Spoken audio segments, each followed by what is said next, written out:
Hello student, मैं मोहित। आप सबका स्वागत है आपके अपने चैनल लक्ष्य क्लासेज मिर्ज़ापुर में। आज हम लोग पढ़ेंगे क्लास 10th एनसीईआरटी मैथ के एक्सरसाइज 2.1 के इंट्रोडक्शन और सॉल्यूशन, दोनों को हम लोग साथ में कर लेंगे इसी वीडियो में। तो चलिए देखते हैं आज जो हमें पढ़ना है। तो ये जो हमारा चैप्टर है इसका नाम है बहुपद। तो बहुपद के बारे में हम लोग देखते हैं यहाँ पे। तो बहुपद का जो रूप होता है वो इस प्रकार से होगा। ये हो गया पी एक्स बराबर a naught plus a one x plus a two x square plus and so on dot dot plus a n x के पावर एन, जहाँ पे ए नाट ए वन ए टू ये सब जो है ये सब क्या है, वास्तविक संख्याएं। ये सब होंगे वास्तविक संख्याएं। वास्तविक संख्या के बारे में आप लोग पहले वाले ही चैप्टर में पढ़ चुके हो। अगर अभी तक पिछला वाला वीडियो नहीं देखे हो तो सब वीडियो देख लीजिए आप लोग।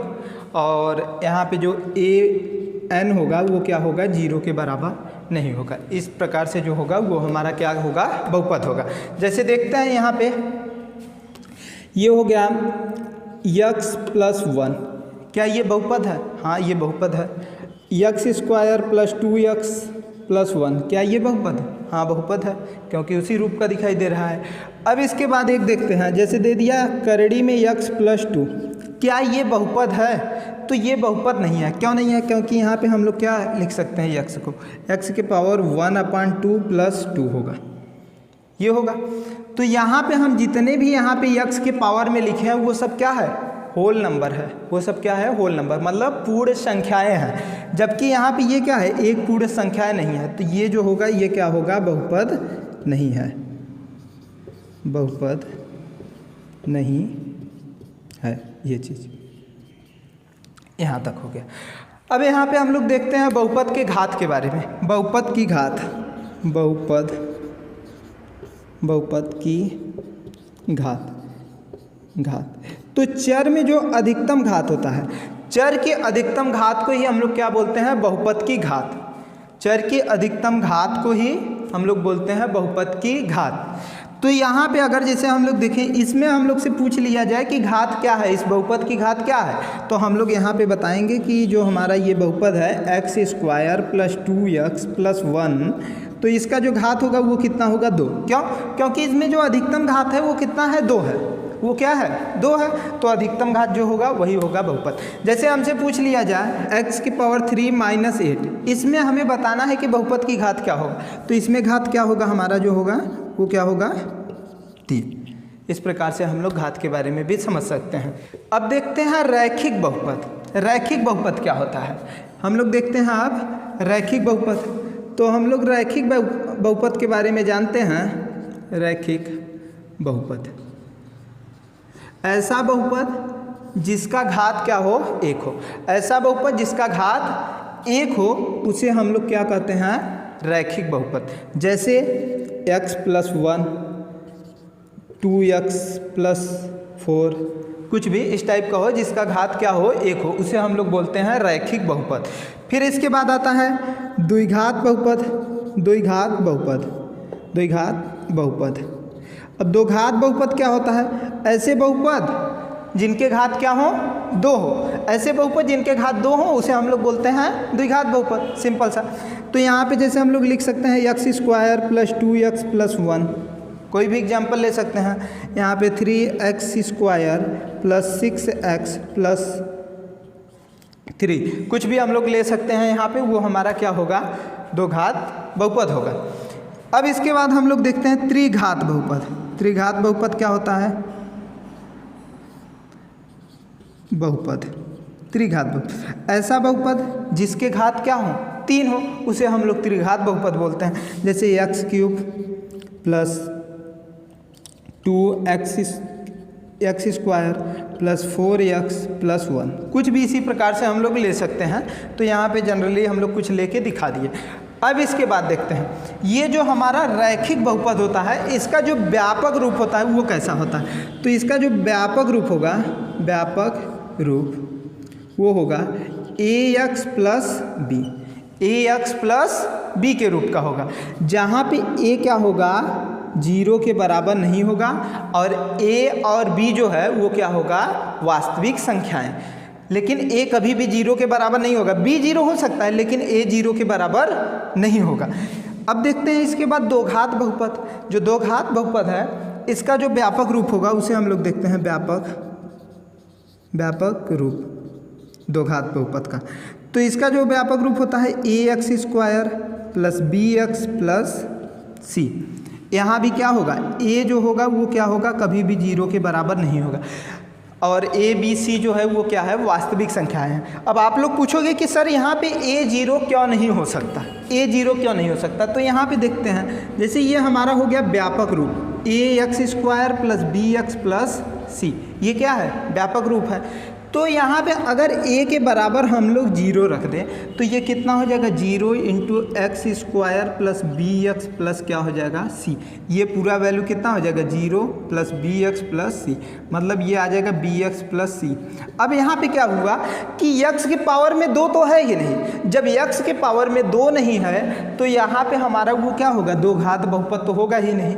इसीलिए यहाँ पे जो हमारा होगा a जीरो के बराबर नहीं होगा, तो हमारा जो होगा वो क्या होगा, दो घात बहुपद होगा। ये दो घात बहुपद के लिए, और ये जब यहाँ पे जीरो हो जा रहा है तो वो जो बहुपद हो रहा है वो क्या हो जा रहा है, रैखिक बहुपद हो जा रहा है।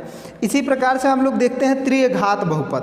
त्रिघात बहुपद के जो व्यापक रूप हैं वो किस प्रकार से होंगे उसे देखते हैं। अगर आप लोग को इधर न दिखाई दे रहा हो तो इधर देखिए, व्यापक रूप जो है त्रिघात के वो क्या हो जाएंगे, ax³ plus bx square plus cx plus d, इसी रूप के होंगे। जहाँ पे ये जो a होगा यहाँ भी वो क्या होगा, जीरो के बराबर नहीं होंगे। a b c d जो है वो क्या है, वास्तविक संख्याएं हैं हमारी। तो आप लोग इतना नोट कर लीजिए लाइन से, रैखिक बहुपद, दो घात बहुपद, फिर त्रिघात बहुपद, साथ में उसके व्यापक रूप जो है उसका नोट करते चलिए। फिर हम लोग बढ़ते हैं आगे और फिर देखते हैं इसके आगे बहुपद के मान और बहुपद के शून्य के बारे में। आप लोग नोट कर लीजिए इसे।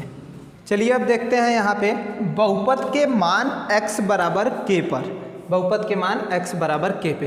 तो यहाँ पे हम लोग कोई बहुपद ले लेते हैं, जैसे px बराबर कोई भी बहुपद ले लेते हैं 2x प्लस 8, 2x प्लस 8। ये एक बहुपद हम लोग ले लिए जो कि कैसा बहुपद है, रैखिक बहुपद है, इसे ले लिए। अब इसके बाद हम लोग देखते हैं बहुपद के मान के बारे में। तो यहाँ पे जैसे हम लोग ले लिए x बराबर 1 पर, x बराबर 1 पर इसका हम लोग जब वैल्यू देखेंगे तो ये हो जाएगा p1 बराबर कितना हो जाएगा, 2 इंटू 1 प्लस 8। तो ये हो जाएगा 2 प्लस 8। यहाँ पे जब हम लोग करेंगे तो ये आ जाएगा 10। P1 का जो वैल्यू आ जाएगा यहाँ पे, मतलब हम लोग जो 1 पे वैल्यू निकाले हैं px का, वो कितना आ गया, 10। अब इसके बाद हम लोग इसी प्रकार से x बराबर 2 पर भी चेक कर सकते हैं, x बराबर 2 पर कि इसका जो वैल्यू आएगा कितना आएगा। तो यहाँ पे जो हो जाएगा P2 कितना हो जाएगा, 2 गुणित 2 प्लस 8। ये 2 को हम लोग कहाँ रख रहे हैं, इसी समीकरण में रख रहे हैं। तो यहाँ पे हो जाएगा 4 प्लस 8, तो ये कितना हो जाएगा, 12। P2 का वैल्यू कितना आ गया, 12। इसी प्रकार से हम लोग x बराबर क्या ले लें, k। जब x बराबर k लेंगे तो उसी को रखेंगे वहाँ पे, तो ये जो हमारा आएगा pk का जो वैल्यू आएगा वो कितना हो जाएगा, 2k प्लस 8, 2k प्लस 8। ये चीज़ pk का जो वैल्यू आ गया वो हो गया 2k प्लस 8। अब इसके बाद हम लोग देखते हैं बहुपद के शून्यक, बहुपद के शून्यक के बारे में देखते हैं। बहुपद के शून्यक क्या होते हैं, x का वह मान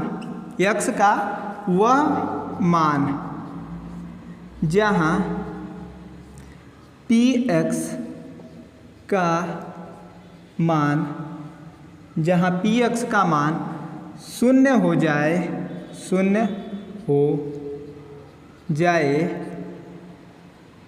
बहुपद के शून्यक कहलाते हैं। यहाँ पे कह रहा है कि x का वो मान जहाँ पे जो हमारा px दिया है उसका मान क्या हो जाए 0, उसका मान क्या हो जाए 0, तो उसे हम लोग कहते हैं बहुपद के शून्यक। तो यहाँ पे हम लोग देखते हैं, जैसे यहाँ पे भी हम लोग ले लेते हैं कोई एग्जाम्पल px, ये बहुपद यही वाला लेते हैं जो पहले लिए हैं 2x + 8, px बराबर कितना ले लिए 2x + 8। तो यहाँ पे हम लोग जान रहे हैं कि ये बहुपद का मान निकालने के लिए ये क्या होगा px 0 होगा। यहाँ पे हम क्या लिखा है x का वह मान जहाँ पर px का मान 0 हो जाए बहुपद के शून्यक कहलाते हैं। तो यहाँ पे हम लोग बहुपद के शून्यक का मान निकालने के लिए इसे लेंगे। तो यहाँ पे ये हो जाएगा 2x + 8 बराबर कितना हो जाएगा 0। यहाँ से हो जाएगा 2x बराबर कितना हो जाएगा -8 और x बराबर कितना हो जाएगा -8/2। इसे जब कैंसिल करेंगे तो x बराबर आ जाएगा -4। ये चीज़ हो गया यहाँ तक, x बराबर -4 है। यही हमारा जो है x बराबर -4, यही का कहा जाएगा बहुपद के शून्यक। किस बहुपद के, ये px बराबर 2x + 8 के। 8 का जो शून्यक होगा वो क्या होगा x बराबर -4। तो यहाँ पे एक बात हमें समझ में आया, जो ये डिफिनीशन लिखवाए हैं इसमें क्या लिखा हुआ है कि x का वह मान जहाँ पे px का मान क्या हो जाए 0 हो जाए बहुपद के शून्यक कहलाते हैं। अब हम लोग इसी से हम लोग इसी का यूज करते हुए पढ़ेंगे क्या, बहुपद के शून्यक के ज्यामितीय अर्थ। जो बहुपद का शून्यक है उसका जो ज्यामितीय अर्थ होता है वो क्या होगा, उसका ही हमें जो एक्सरसाइज 2.1 है इसमें उसका ही यूज हमें है और बहुत अच्छे से हमें समझना है। तो आप लोग इसे नोट कर लीजिए। चलिए यहाँ पे हम लोग देखते हैं अब बहुपद के शून्यक का ज्यामितीय अर्थ। बहुपद के शून्यक का ज्यामितीय अर्थ इसी को हम लोग देखते हैं। तो यहाँ पे हम लोग फिर वही काम करते हैं, कोई बहुपद लेते हैं px। तो हम लोग यहाँ पे पुराना वाला बहुपद ही लेते हैं 2x + 8, क्योंकि इससे हम लोग समझते आए हैं तो इसी से समझेंगे तो थोड़ा ईजी होगा। और बाकी आप लोग करने के लिए और एग्जाम्पल लेके कर सकते हैं। तो चलिए यहाँ पे देखते हैं, हम लोग इसे करते हैं। कक्षा 9 में हम लोग पढ़े थे कि अगर कोई समीकरण दिया हुआ है तो उसे हम लोग x y जो हमारा प्लेन है उसमें हम लोग कैसे दर्शा सकते हैं। तो ये हमारा होता है x और ये होता है x डैश, ये होता है y, ये होता है y डैश, ये होता है मूल बिंदु। अब इसके बाद हम लोग देखते हैं, इधर ले जाएंगे तो 1 2 3 4 5 6 7, इधर भी ले जा रहे हैं 1 2 3 4 5 6 7 8 9, 1 2 3 4 5 6 7 8 9, इस प्रकार से ले जाएंगे। नीचे भी ले जाएंगे। यहाँ पे हम लोग क्या करते हैं, इधर जो होगा वो हमारा क्या होगा, x का प्लस वैल्यू होगा, इधर माइनस वैल्यू होगा, इधर y का प्लस वैल्यू, नीचे y का माइनस वैल्यू होगा। तो यहाँ पे हम लोग करते हैं कि ये जो हमारा समीकरण दिया हुआ है ये दिया हुआ है px। तो इस पे तो हम लोग x के वैल्यू को दर्शाते हैं, इस लाइन पे हम लोग क्या दर्शाते हैं x के वैल्यू को, और इस पे क्या दर्शाते हैं y के वैल्यू को। तो हम लोग मान लेते हैं कि ये जो px है वो किसके बराबर होगा, y के बराबर। px जो होगा y के बराबर होगा, मतलब अब जो px का वैल्यू होगा उसे हम लोग इस लाइन पे दर्शा सकते हैं। तो यहाँ से अगर हम लोग इसे लिखें तो लिख सकते हैं y बराबर 2x + 8।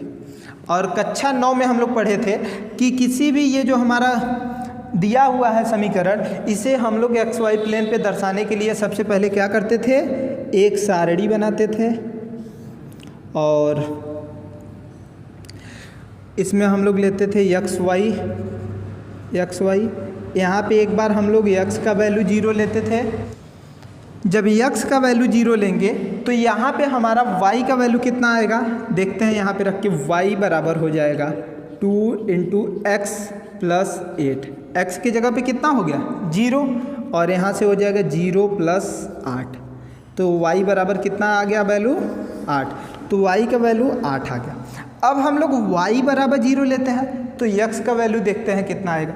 तो यहाँ से हो जाएगा y की जगह पे 0 रखेंगे और यहाँ से हो जाएगा 2x + 8 -2। ये हो जाएगा जब 2x को इधर लाएंगे तो ये कितना हो जाएगा, -2x इक्वल टू कितना हो जाएगा 8। यहाँ से हो जाएगा x इक्वल टू 8/-2 हो जाएगा। इसे कैंसिल करेंगे तो आ जाएगा x बराबर -4।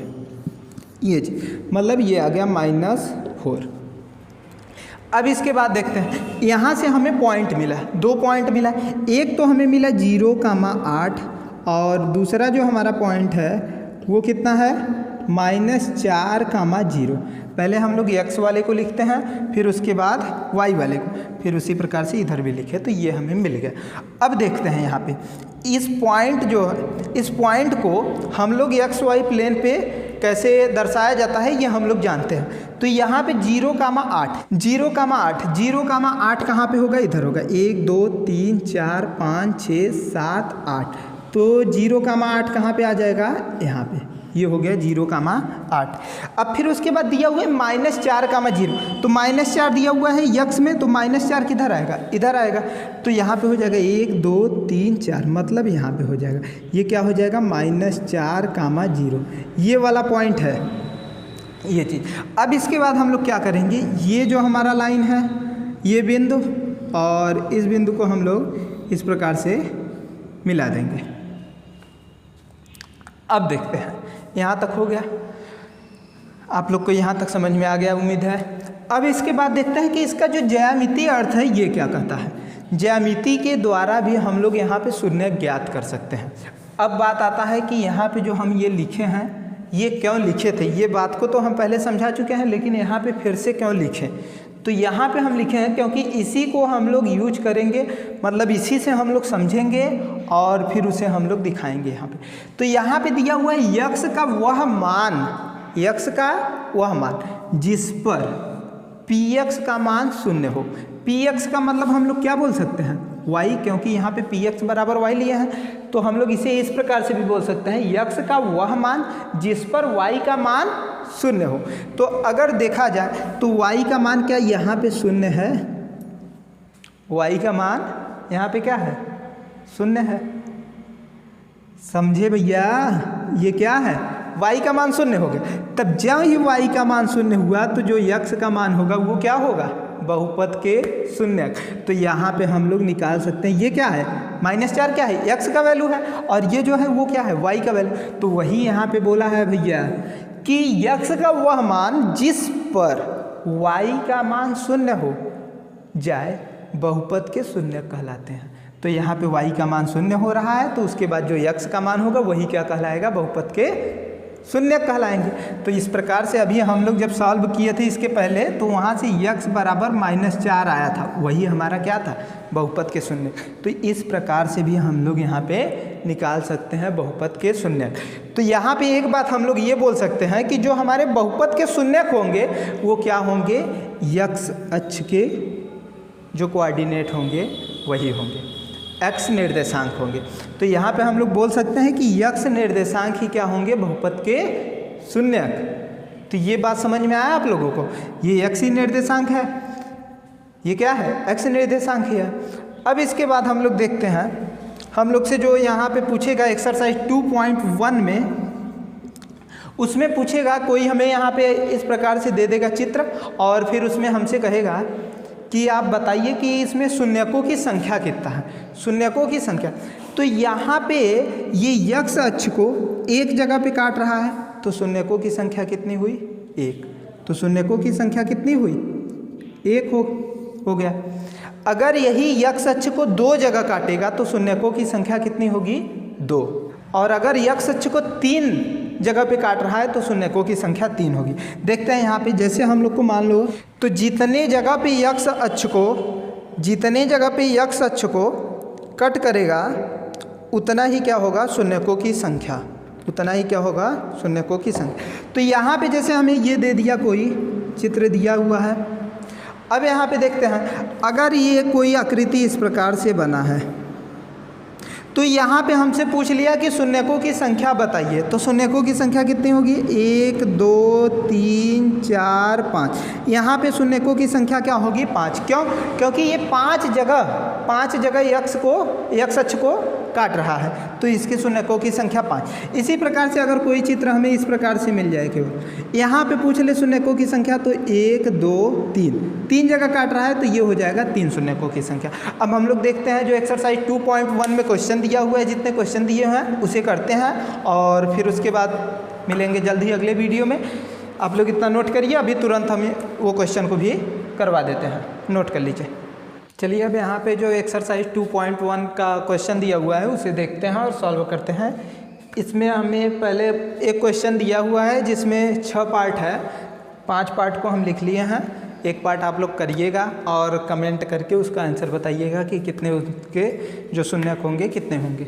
तो चलिए देखते हैं, यहाँ पे दिया हुआ है किसी बहुपद px के लिए y बराबर px का ग्राफ नीचे आकृति में दिया है। प्रत्येक स्थिति में px के शून्यकों की संख्या ज्ञात कीजिए। ज्ञात करना है शून्यकों की संख्या। तो जैसा कि अभी हम बताए हैं, पीछे जब इंट्रोडक्शन में बता रहे थे तो उसमें बताए हैं कि x अक्ष को जितने जगह पे जो हमारा रेखा बना हुआ है वो काटेगा उतने ही शून्यकों की संख्या होगी। तो यहाँ पे देखते हैं शून्यकों की संख्या कितनी होगी।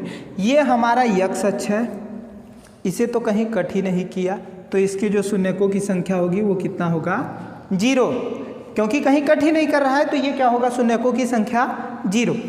यहाँ पे जो है x अक्ष को कितने जगह पे कट कर रहा है, एक जगह पे, तो जो शून्यकों की संख्या होगी वो कितना होगी 1। तो जो हमारा दूसरा पार्ट दिया है उसके शून्यकों की संख्या 1 होगी। क्यों?